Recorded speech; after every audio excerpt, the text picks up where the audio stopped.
Good morning. Ayin Beis, volume 3. We're at the bottom of page 1339. Okay. And we learned about the two types of gvura, or din, what he called din the godless and din the katnus. The difference between the leaven, sa'ir, and dvash, honey. One is a minimal amount of flow. So it's like the sourdough, the sourness of sa'ir. So it doesn't have any sweetness, and it's the opposite of sweetness. It's diminished. And the other is abundant sweetness, too much. And that can overwhelm someone and actually be equally destructive. So this is the difference between din the katnus and din the gadlus. What was the context? The context was to explain the difference between the Yud Gimel Midas Harachamim, which stands above sin, and the sin is neutralized by it because it's not Teifus Malkim, it doesn't matter. So that's like a level where you're not in where you are above, like you said, that compared to Dvash, that's like Din the Godless, where it's not Teifus Malkim. But still, I just want to go back to what he said. But still, it still can cause damage because the revelation is so powerful. Not the revelation of the Yud Gimel Midas Harachamim. That's not what he's saying. It's that level of din, that powerful state, can cause damage.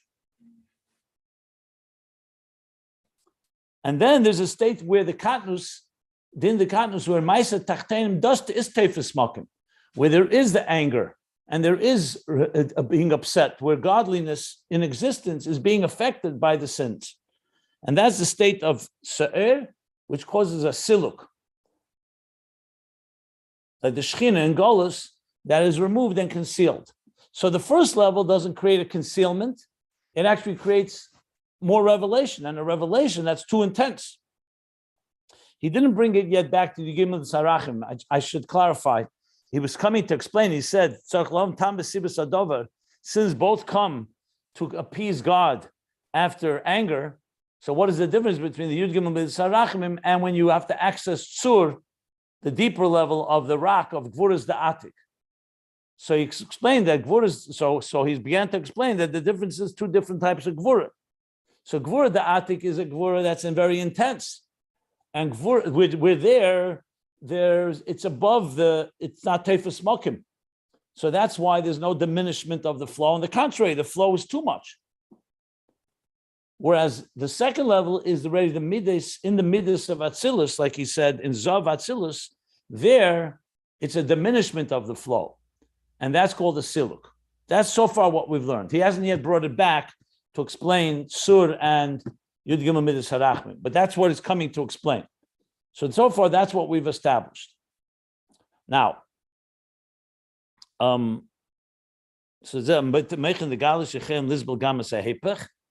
can tolerate another volcano and again yeah.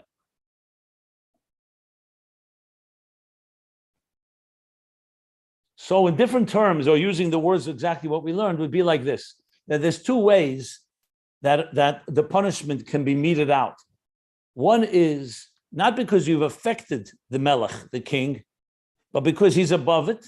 But what you're getting is a revelation that's so powerful that will ultimately cause damage. Like the fire that consumed the children of Aaron, or the story of Ben Zema, that when he went mad due to too much honey, like he put it. Tzvash motza, too much revelation. Like he said, so don't assume just because God is above it, so to speak, and your sins don't affect him, don't assume that he's mevater, that he overlooks it, that he ignores it. Like he said, don't think he's a vater, but rather it'll come not through siluk, not by his removing himself from you, but by overwhelming. And then the second is sa'ir, is already the din as it is in Zah, where Golus is affecting even the Shechina because it conceals it. And that concealment allows the chitzenim, the negative forces, to emerge. The Esa Shashalat Adam Ba'adam, where one human being can wield power over another, like the story of Pare. that Pare controlled and decreed who should live and who should die. I didn't look up the details, so we'll still go with what we read yesterday. So that sums up what we've learned. So I said we didn't tie yet the knots together to understand in the context of Yud Gimel Samachim, because remember, this is all preceding appeasing God. This is not once you have already the compassion that will correct the problem. This is all the case of two different attitudes or two different states of mind, if you wish, of the king. One is where he's above it all and he overlooks, or in the case doesn't overlook, or there's a flow that will will overwhelm, or in the case where God is affected, so to speak, godliness is affected in Atzilus, in the midst of Atzilus, and there it's through diminishment and through withdrawing and through concealment. That's what he said. So we still have to understand what happens afterwards. How do we correct this? Because either way, it's no good. If it overwhelms and it causes him to go mad, or it causes the children of Aaron to be burned up and consumed, or the other examples he gave here from the Korach, the Anshe Korach, and so on, it's still not a solution. That's not what we're looking for. We're looking for to be able to live and experience godliness in a healthy way. The same thing, the other thing. The anger that comes on the lower level is causing golus, calling a concealment. So we haven't yet addressed what happens on the other end. How do we appease God, and how do we then draw down either from Yud Gimel Midas Harachmim or from the Tzur? We'll see what he's going to say shortly about that. But that sums it up. Does anyone have any questions on what we learned till the end of the paragraph on page 1339? What I just summed up, basically. I'll just say a few more things. He said in the example was also Le'umazeh. You also have this where Sancherev, the camp of Sancherev was struck by the Malach. You also find that when the Malachim came with complaints about human being, so God extended his finger and they got burned up. And he says, in general, this is the way when we say the concept of retribution against the enemies, not through depriving them, but should be fed, and that's what kills them. So all that was in the parentheses. Another parenthesis he added was also that this doesn't mean that there's more energy added in the source. It means, however, the source opens up and creates the problems because it overwhelms. And he brought from the Zohar, Yeshu b'Shamayim Yischak, that the dinner, when God does din, first he laughs and at the enemies, at the Rishoyim, at the wicked ones, and then comes the anger. So the laughter is an indication of an abundance of flow, and that's going to ultimately cause them to be hurt and punished. Okay. So again, if there's any questions, I'm happy to take. If not, let's read on and see where this goes. And I should mention again, this is based on the Maimer from the Alter Rebbe, Tovkuf Samach Beis. I looked it up there. There, it's a little briefer, but it's the similar ideas and of the difference between Se'ir and Dvash. There was one thing I did notice that I wanted to point out. Let me just see if I can find it. Here we are.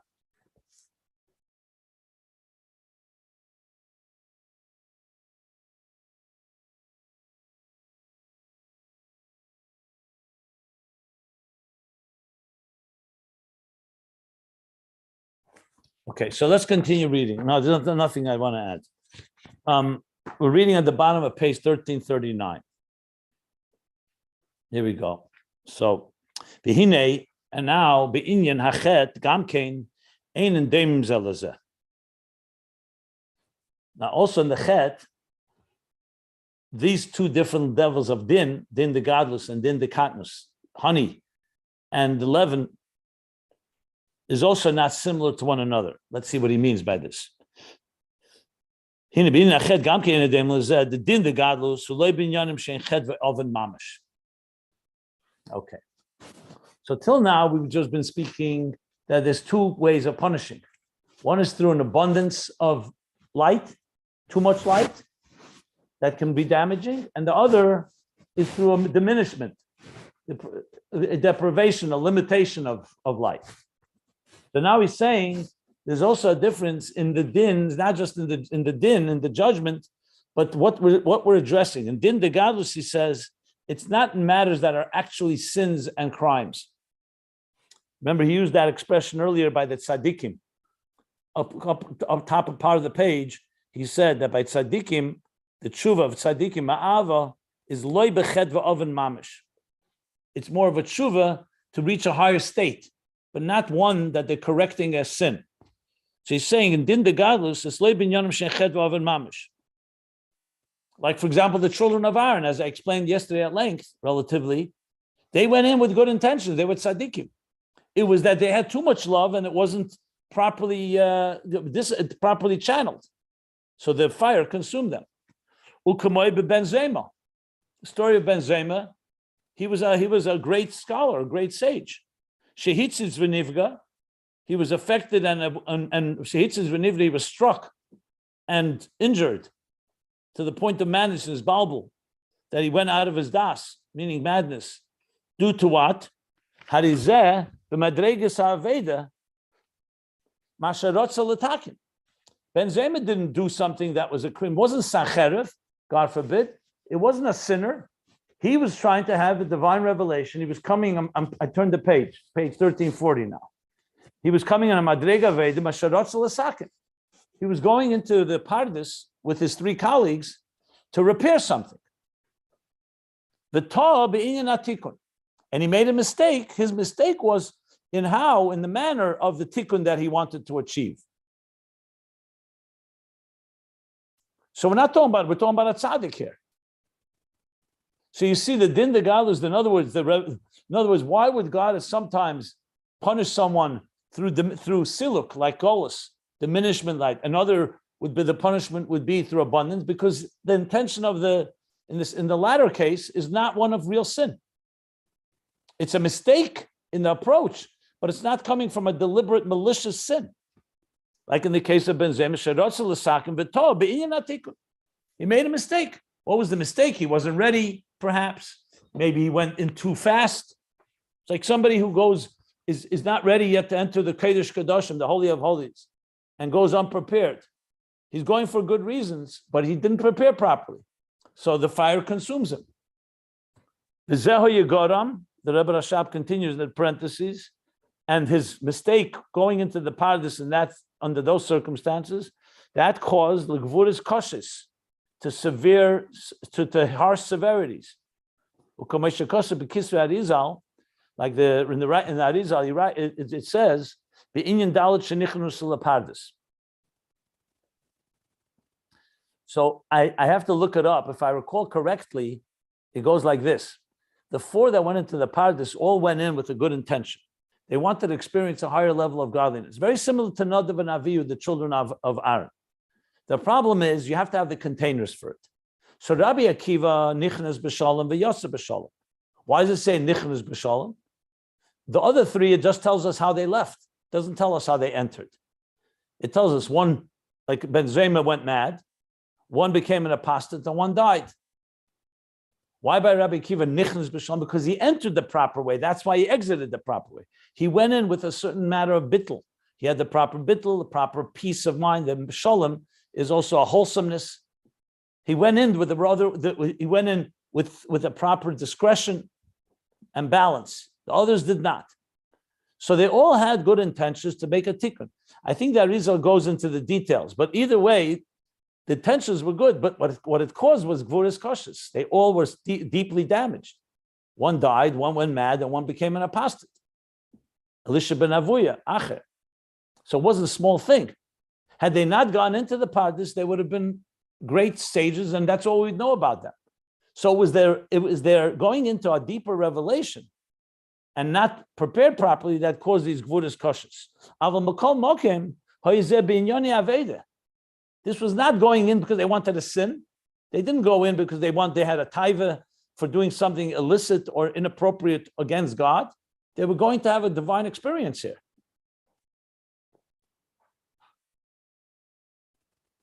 Uliyah Svivav Nishara. I think that's referring to a pasuk that says that, I'm trying to remember what the context is with this. Where's the context? Svivav Nishara. Can someone look that up, the expression? It's by tzaddikim that Hashem, his surrounding, is like a chut sairo. The end Right. is uvemal'ochov yosim toholo. The tzaddikim svivav nisaro, and his mal'ochim yosim toholo. He's very exact with them. Okay, so it's coming, so it's demonstrating a closeness. Like he says, "Mipnei shebe'emes avedosam negeya harbe ve'esereshim god l'mayla." So this was not due to a type of indifference. It was the opposite. They came too close.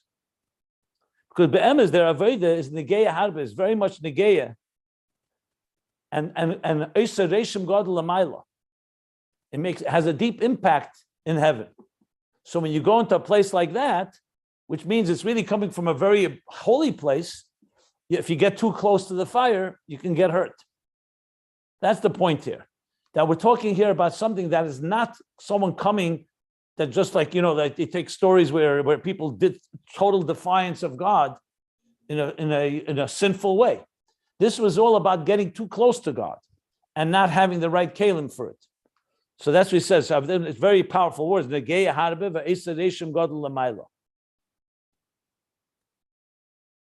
Yeah, because tzaddikim, like you just said, are surrounded by godliness, and God surrounds it's very close to godliness. So therefore, it causes a isolation god l'mayla.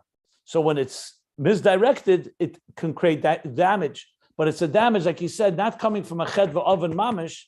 It's coming from the opposite, from a very holy place, but not properly balanced. Or toa be'inyan atikun, as he put it. Okay. Now he's quoting a shalah. Shalah is in the classics.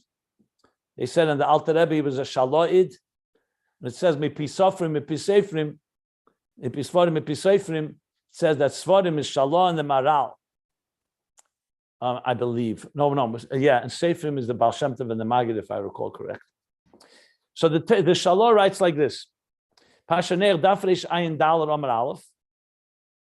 Just for the record, if you have a Shalah, the pages that Chassidus brings is the Shalah, what's called Dvus Amsterdam, the printing in Amsterdam. The printings we have today are not the same page numbers. If you do have a Shalah, it won't be this page number. But regardless, what does he write? Hevi, the Shalah brings, he cites, Mashakasa Matzasa Dvash. Remember before the pasuk when you encounter Dvash, honey. So it says, eat sparingly.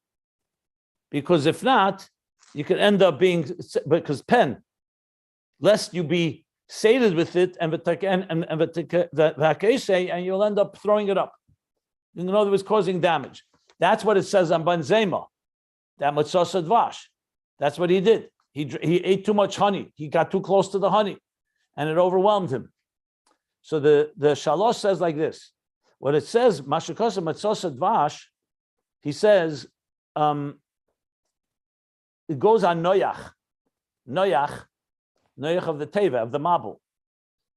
Sherotza l'saken chet eitzadas, chet Adam Harishon, sorry. He came to correct the chet of Adam Harishon, the sin when he ate from the tree of knowledge. So here's what it says. There are four opinions, the tree of knowledge. One opinion was grapes. Had Adam waited till Shabbos, it says in Sfarim, the Alter Rebbe brings it, then he would have made Kiddush in it. The problem is he didn't wait. There are three other opinions. One is grain, the esrig, and a ta'ina, a fig. But according to the opinion it's grapes, it says that when Noach came out of the Teva and saw that the world was destroyed and wanted to rebuild it, so that's when he got drunk. Why did he get drunk? So it says he came to Misakin Chet Adam Harishon. Since Adam sinned in the tree of knowledge, which was a grapevine, but he made a mistake. But he's unable to do it because he got overwhelmed. He got drunk by it. Yu'un Sham, look there. So there he elaborates on this. And then what happened? It ended up being a takola.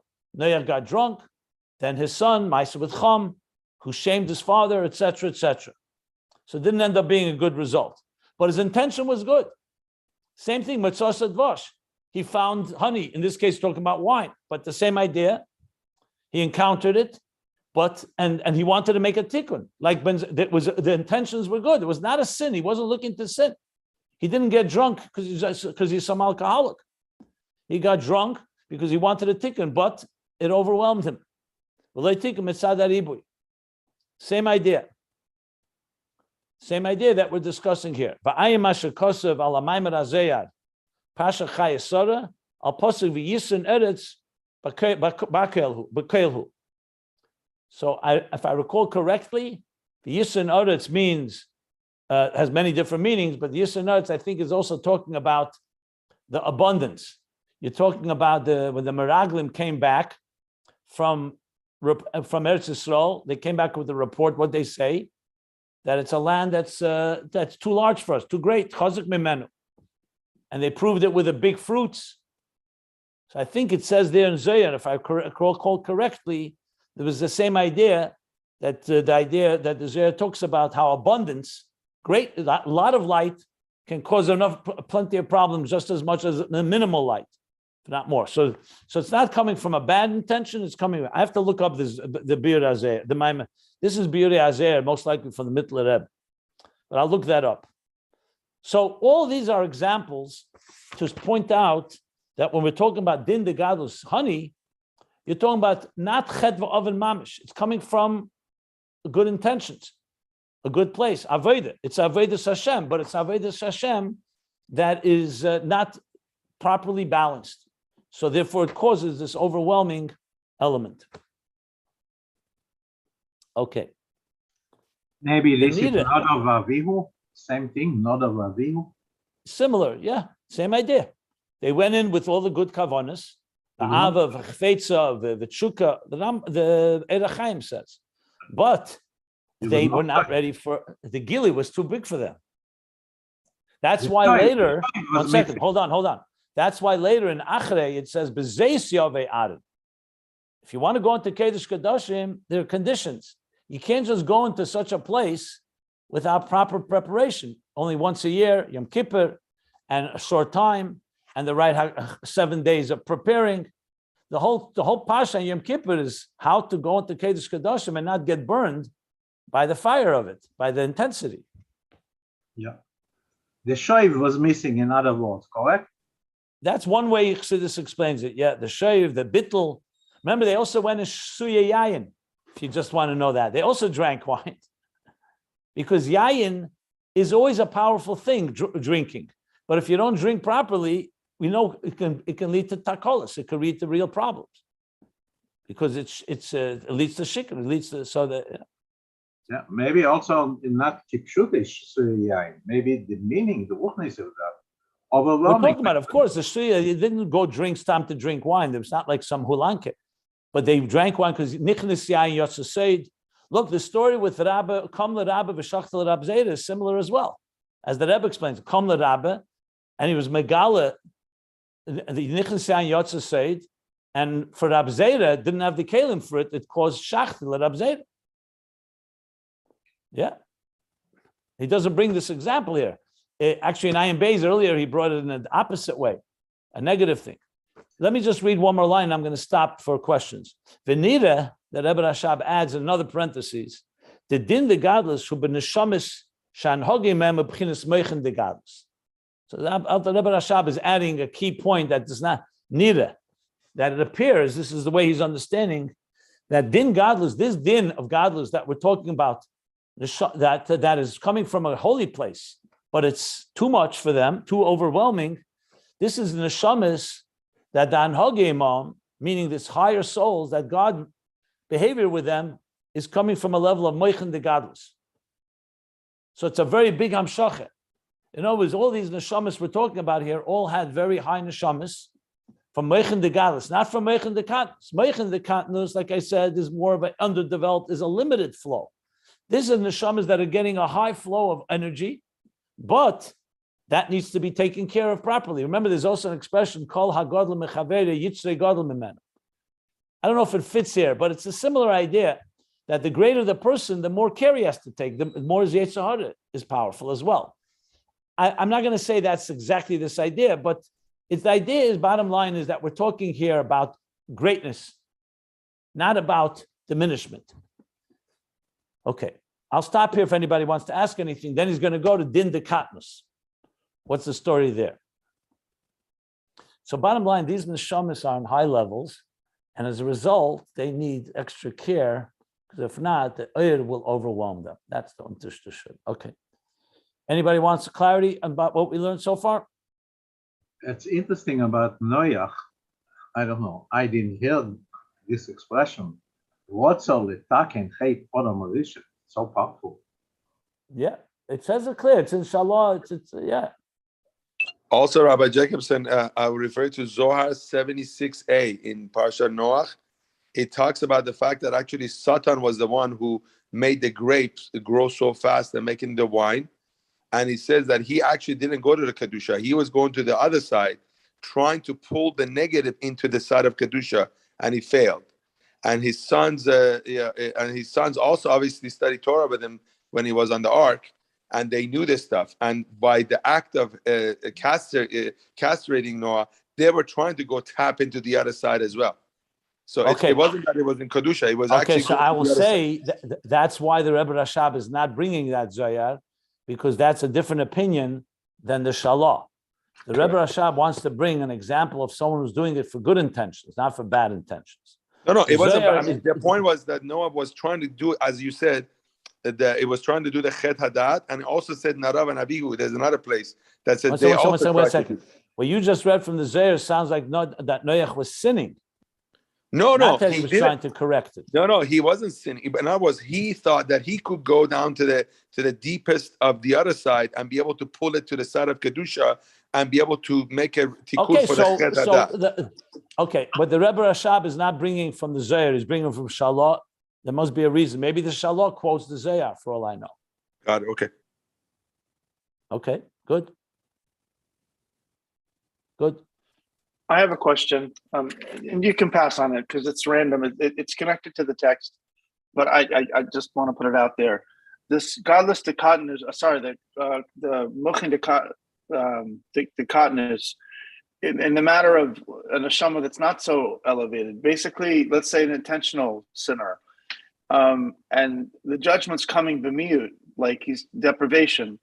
We're going to learn that next. That's the next section. Oh. All right. Well, I'll ask the question. If you say we're going to talk about it, then we'll wait. But no, I don't know your question, but I'm just saying right. He hasn't yet spoken about din de katnus. He only spoke about din de godless. Yeah, I guess. Okay, so all right. Just to spit it out, the question is, just in general, we understand like when we sin, we're cutting ourselves off from Elikus and God, not completely, God forbid, but if you're a sinner, you get a Hester Pani more, and you get for more distant from the Eibishter. Is this connected with this inyan of I think let's read the next section. He's going to talk about din de katnus now. Okay, all right, okay. So we've established that this is not due to ched v'oven mamish, but rather it's an avoda, but an avoda there's a mistake in the Aveda, which is causing the overflow, which caused the problems here. Aval din de katnus, continuing on.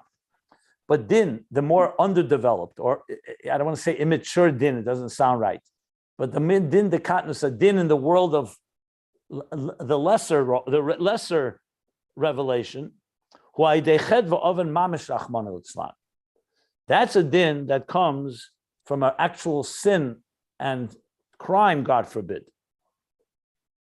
The examples before did not come from an actual crime, came from good intentions, but as I said, overabundance and unbalanced.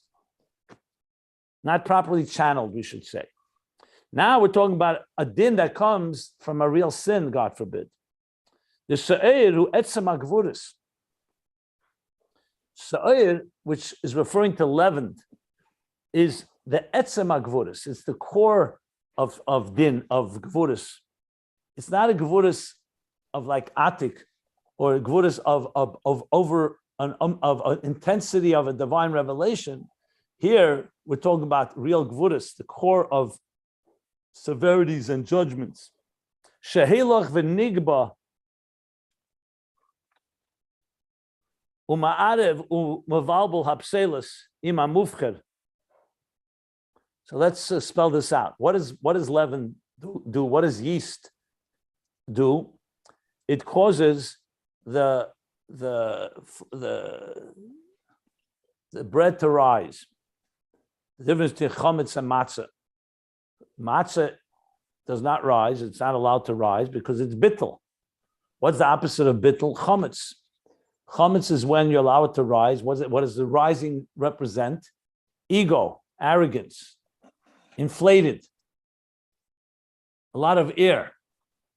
So what he says is that sa'ir, which causes it to rise, is that shehelav v'nigba uma'arav u'mavalbal apselis, and it mixes together and confuses the waste ima mufcher with the opposite of way. The mufcher is the nutrients or the better part. There's another word I'm looking for. What's the difference between dras and shaf? Got it ready. Okay. L'pselos ima mufcher. Vehem gvur is the katnus. The chosen, no? Well, it means chosen, but mufcher here means like in a food, if you mix the waste with the nutrients, with the mufcher, meaning like mufcher in a mufcher shabameichel. That's what the sa'ir is about. That's why you're not allowed to bring sa'ir yaktireno because of that reason. Leisaktira rather. And that's gvuras the katnus. So now we're not talking about an abundance, intensity of gvura, but we're talking about a gvura that is connected to real negative forces. V'hu hanikra rasha. And this is called the level of a rasha, of the wicked one. U'kamesha kasa mi yishke to mi ashia. So rasha here is teaching from the word making a commotion. Mi yashkid, who will silence them? And mi yashia. The rasha hepech hashkita. V'amenucha is the opposite of settling and calm. It's creating a ruckus. It's a mess, basically. Shapselis mizbar v'nefel lamata.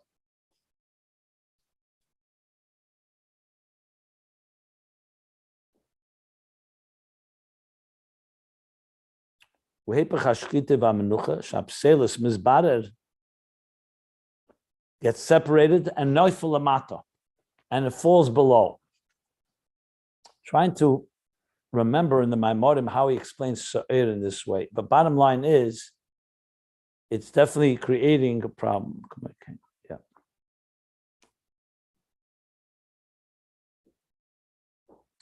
So in this case, we're talking about someone who does actual sin, and the judgment from above, the din, is a real din. It's not a din of over too much divine energy. It's actually a person who's deprived of divine energy, and that's the punishment of din de katnus, not din de gadlus.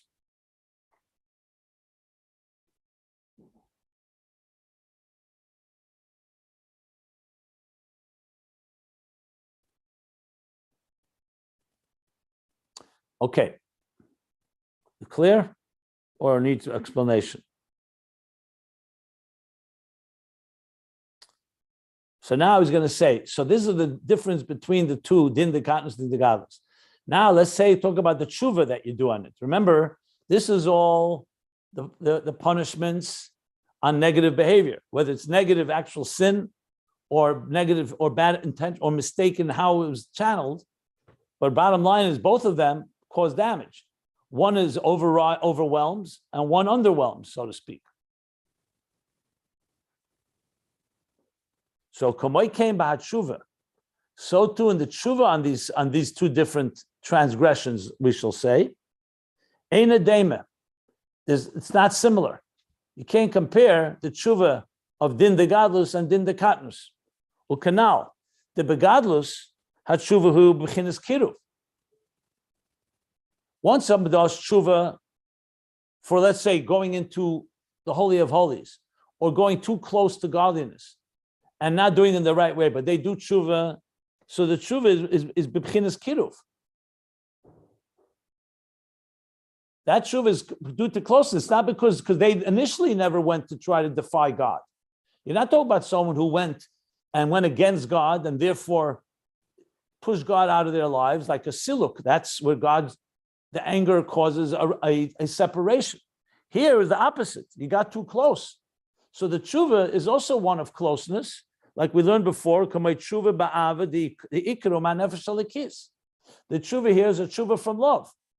So let's say Ben Zema would have done tshuva, or the children of An, their tshuva would have been one coming, I want to be close to you, but I'll do it the right way. So it's coming from love, and it's like the tshuva that's coming from the divine soul, because they never sinned in the first place. They never came from the nefesh habamis. We're not talking about individuals who went away from God. If you said, like, for example, somebody decides, I want to separate myself from God, I sin, and through sins you cut yourself off, then obviously that's din the katnus. That's the second level. Here it's coming from closeness. Ubekatnus, and in din of katnus, when it's on the lower level, hatshuva mina meitzar. There the tshuva is coming from distress, from distance, not from closeness. Shetzar le ma'od, that he's very distressed and very, very, very, very, very distressed. Ma'arichuk, from the distance. Uma'avein rapshayin atzman, and from the very sins and crimes that he transgressed. So it's a very different tshuva altogether. And here the tshuva is primarily coming from the animal soul. And with very great intensity and power, even more than the divine soul. Like we learned earlier, the divine soul is already connected to God. The only question is it wants to be connected more thirst, more hunger. But when you're in distance, the cry of death that comes from despair is always more intense. Bechela, from the word chayel, koyach, with more intensity, with more power than it is from a tzaddik, from tshuva ma'ava. Valkain. And therefore, since these are very different types of experiences, gam hamshoche, now he's talking, so he talked about, I'm going to just spell it out. First, he talked about the difference between the two gevuras. One is an intensity of light, and one is a diminishment of light. Then he spoke that also one is unreal, not real sin, but a mistake in how close they got and how they got there. Whereas the second one is actual sin. The tshuva is different. One is a tshuva of kiruv and ava, and one is a tshuva from distance and distress. And now he's going to speak about the hamshoche, that it draws down. When you do the tshuva, what type of hamshoche do you receive? And that's going to be the explanation now. Valkein gama hamshoche, since the difference in their tshuva is different, of the two types of gvura, the hamshoche that it draws, gamkein ein edema, is also not similar. The b'chinas gadlus, in the first level of greatness, of great energy, intense energy, hamshoche hi miyud gimel midas harachamim. Hamshocha there comes from the 13 divine attributes, which is a very high power. That now they've access, through the tshuva, you have access to oir, that dispels or the darkness, canal. However, how does it do it? By like zapping it out, by transforming it from without, not from within. Remember, in that level, there's no kas. Or at least it's not one that is tefus mokim. But the kadnus, we said, it affects the kas. Vasiluk hu b'chinas geroyin. It's a form of geroyin because, like, the king gets angry and upset and he withdraws. So there's a diminishment going on. However, v'nizboy le'il, that geroyin eina amiti. That this geroyin we learned earlier is not a true one because ba'adrab, it's not true because it's also coming. Why is he getting angry? Because he's very passionate, he's very intense. Adarab, through the tshuva, who b'chinas teisvus achayis b'shoshim mekere. Well, before the tshuva. On the contrary, the anger only indicates that it's in teisvus chayis. It's even more intense because, like he said, the anger shows you that he's even more powerful. B'shoshim mekere in its root and source. That Like when we see someone gets angry, they get more fiery, more fired up, more what we said, boiling. Their blood is boiling even more in their. Okay,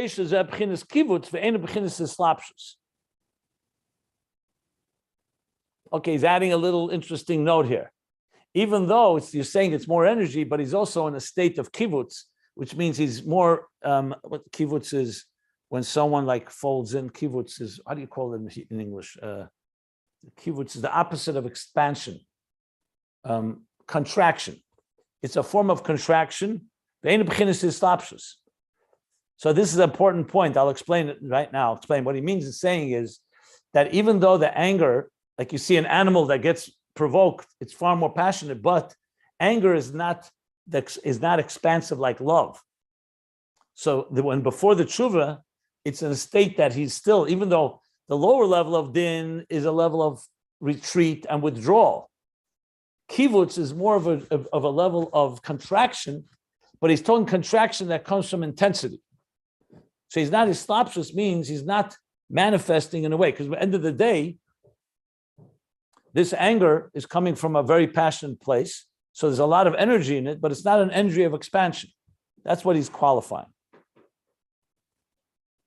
Valkain, so now let's go to the tshuva part. Valkain, idea tshuva, what are you mamshich? Nimshich el yesha shalamayim b'chinas yud gimel mitzarach. Now, because this came after this came from a lower level, but in turn created a deeper distress call. So therefore, through the tshuva is nimshach, something even higher than Yud Gimel Midas Harachim, what he called before, the Helam Ha'atzmi, the Nikras Hatzur, the crevice in the rock, which was higher than the level of Yud Gimel Midas Harachim. So Yud Gimel Midas Harachim is a revelation that comes from a very high state, but it's more of an abundance. And now through tshuva, you've corrected that. So it's intense, but doesn't compare to the intensity that comes, ironically, from the din de katnus. You're getting actually a higher level than from din de gadlus.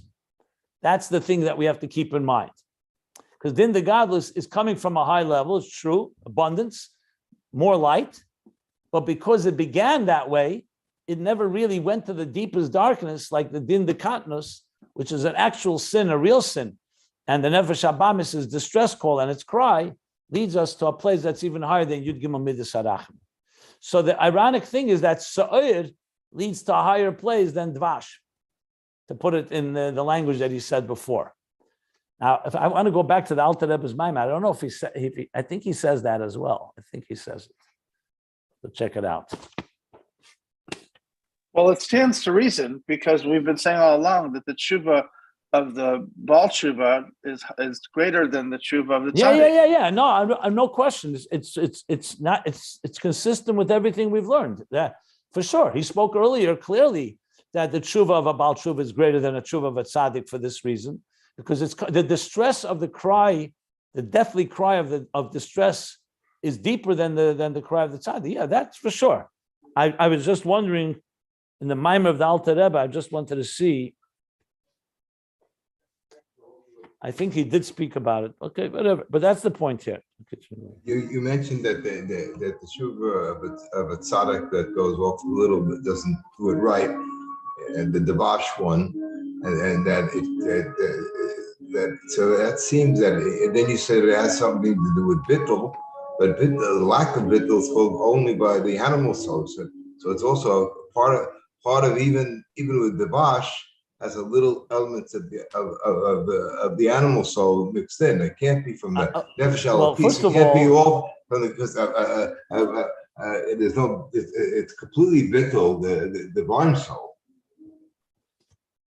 Well, he doesn't say that here. Here he says it's coming from a holy place, but it was misguided. That's what he says. He doesn't use the word animal soul on it. He just says. We talking about before the tshuva or after the tshuva? So before the tshuva, you talk about Ben Zema. Before it came from a good place. He came with good intentions. Yeah, but it was misguided. Yeah, but if it's misguided, anything misguided. But I wouldn't use the word animal soul here, because we're talking about something. I wouldn't use the word animal soul. Animal soul he uses exclusively here on the distress of the second level of din that comes from actual sins. Okay. Remember, a But what- tzaddik, but what especially a about tzaddik bittul gomer, you does not use? have he transformed his animal soul.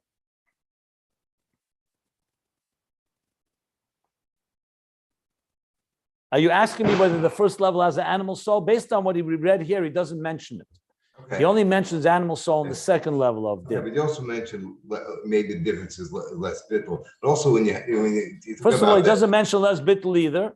Oh, I just used that to explain. He Okay. mentions Ben Zema. They went in with good intention, but they made a mistake. It was misguided. They went in too fast or whatever it is. But bottom line is it was all about Avodah. It was Avodah Hashem that needed to be corrected. and how do we explain Actual Moshe sin Rabbeinu? against God. Let's just keep that clear. It's very different. And how do you explain That was Moshe an actual sin Rabbeinu? against Because God. he's the second. And the first one's not a sin against God. It was not intent. The intentions are good. It's getting close, but too close. And they're not proper, it was, like I said, misguided. I wouldn't use the word animal soul on it. Okay, how would you explain Moshe Rabbeinu?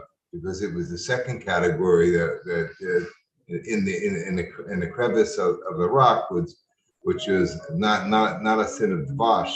How would you explain in terms of a perfect tzaddik like Moshe Rabbeinu? Moshe Rabbeinu did not sin at the golden calf. So we're not talking about Moshe here. We're talking about forgiving the Jews who did sin the golden calf. That's why Moshe needed to go in the tzur, because he needed to access a level that would correct the sin of the golden calf. That's what I would say.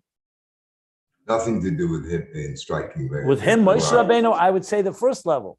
Yud Gimel Midas Harachmim, but not because of a sin, more because of growing to higher levels. But he doesn't say that either here, explicitly.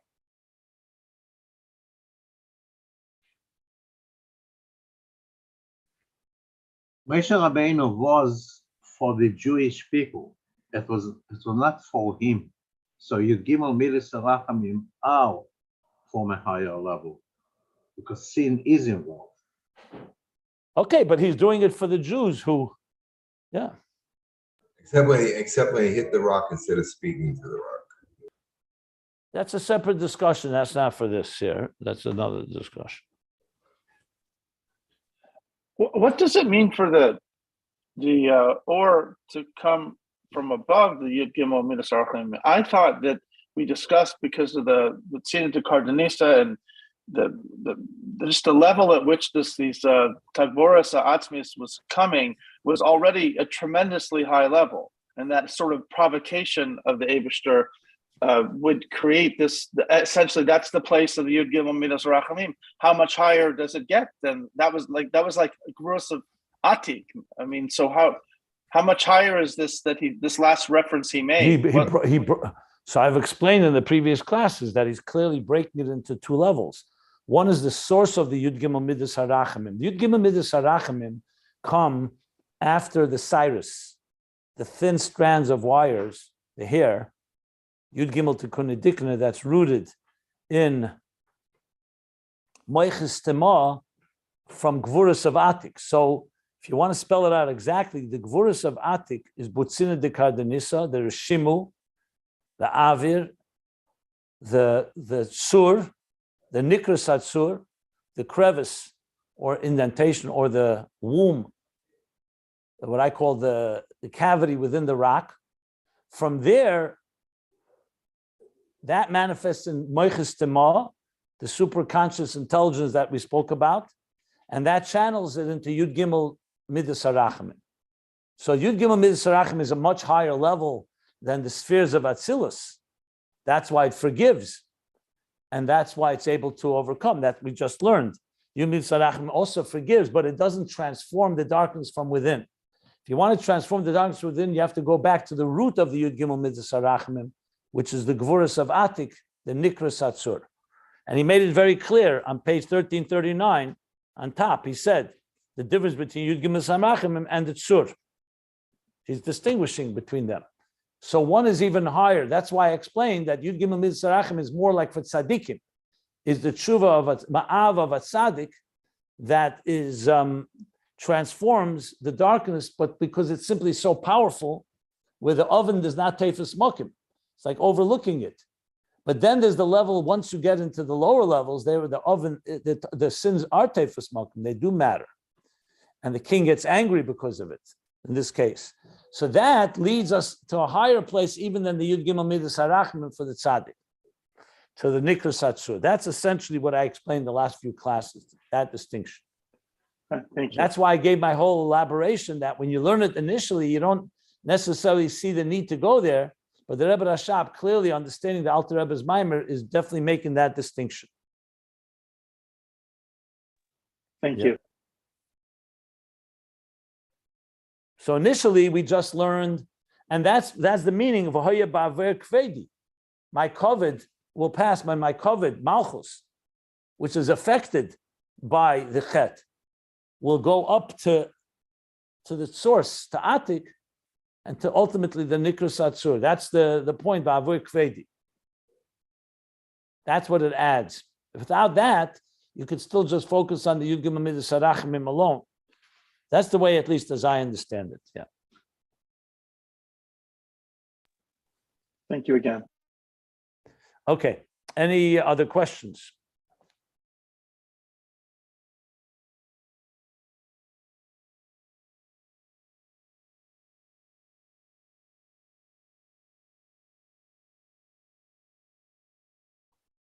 Okay, so then we stop at the end of the paragraph, middle of page 1340. And you see, he's still going to discuss it. So it's not over yet. And then I think in the next 2 pages, we're going to go back to Tzadikim and Baalei Teshuva. I see what the Rebbe Rashab is doing. He's going to lead us back to the beginning of the theme that goes back a while back, the difference between the Teshuva of Tzadikim, that Mashiach, Osel Asov Tzadikai B'tiyufta, and the Teshuva of Tzadik, of Baalei Teshuva. This goes back all the way a while back. Where was that? Yeah, here. Where do we see that Oyer Elyon Shalmailo Gimel Midas Harachamim? Where is it mentioned in the Torah B'chlal?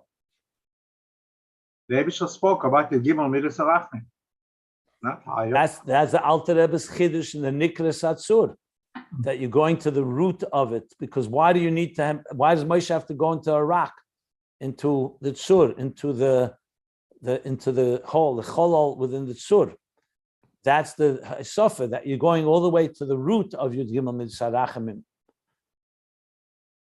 I would even speculate and say that Yud Gimel Midas Harachamim may be the Gilui within the Oyer, within the Reshimu, and the Nikra Satsur is the Helam Atzmi within the Reshimu.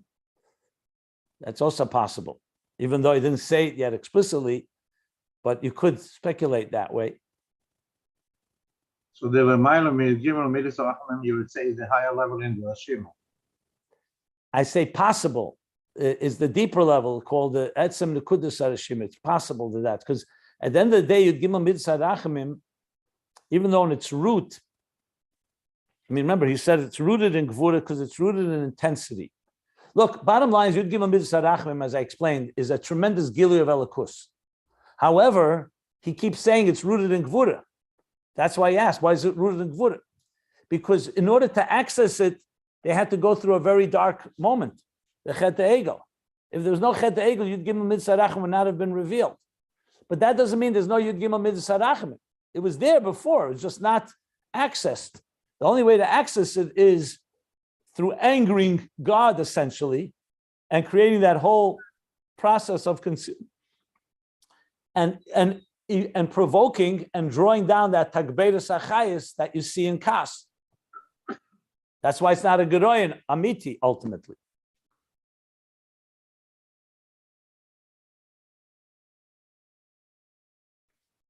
Aleph Shin Vov, that's where I think he went back. Oh, wow. Yeah. Okay. So we stop at the end of this paragraph. We shall, middle of page. 1306 is where it started? 1306 is where he first made the distinction. Well, it started earlier, but the topic of tzaddikim and Baal Tshuva, Yeah. we'll get to it soon. We're not there yet, but the Rebbe Rashab is already preparing the ground. I see that for that. That means that the Chet HaEgel was a must. Was what? If Chet HaEgel would not happen, we would not reach it. So that's the Favusta Kasha, Chayte Nisker.